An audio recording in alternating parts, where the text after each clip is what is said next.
and brothers. Thanks everyone for being here. We're from the organization March Forward. We are here to say to all those serving in the Army and the Marines and the Air Force and the Navy that you have the absolute right to refuse to take part in these criminal wars, and that's a right that all of you should exercise. You have no reason to go put your life on the line and kill and die for profit. We've been to Iraq. We've been to Afghanistan. And we know what these wars are really about.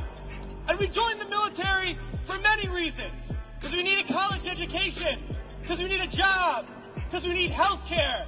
And then we joined the military, and they tell us that our enemies are poor people in caves in Afghanistan, or poor people in the deserts of Iraq. But we've been to those countries, and we know that our enemies are not other poor people abroad. Our enemies are the people that laid us off from our jobs, that denied us health care, that make it impossible to get an education. Our enemies are not in the poorest countries on the planet, but right here in the richest one. The occupations of Iraq and Afghanistan alone are costing over $700 million every single day. This is a crime.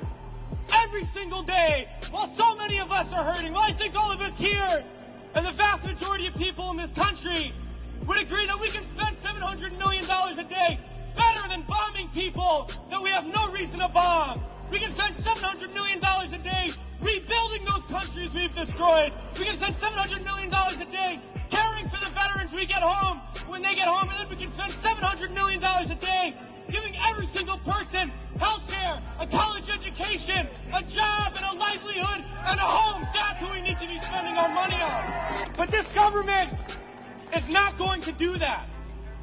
They're not going to use the money in that way. They're not going to end the wars. And they're not going to do it because it's not our government. It's their government. It's the government of the rich.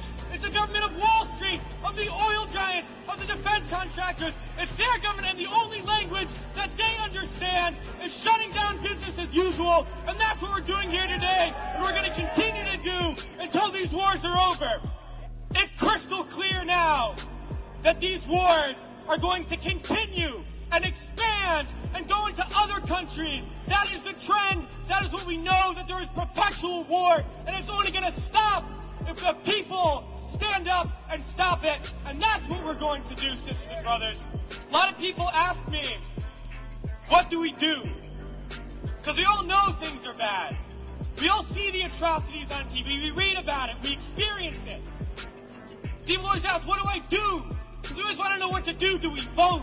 Do we support a politician? Do we join an organization? What do we do? Well, I'll tell you what we do. It's simple. We fight. We fight, and we fight, and we fight, and we shut down our workplaces. We shut down our schools. We shut down the streets. We shut down business as usual, and we fight until we force the people in there to do what the people out here want. Because that's how we're going to get around, and we're going to fight until there's not one more bomb drop, not one more bullet fired, not one more soldier coming home in a wheelchair, not one more family slaughtered, not one more day of U.S. imperialism. Let's fight to make that happen. We can do it today, and in the days ahead, we have to fight to end these wars and create a better world, sisters and brothers.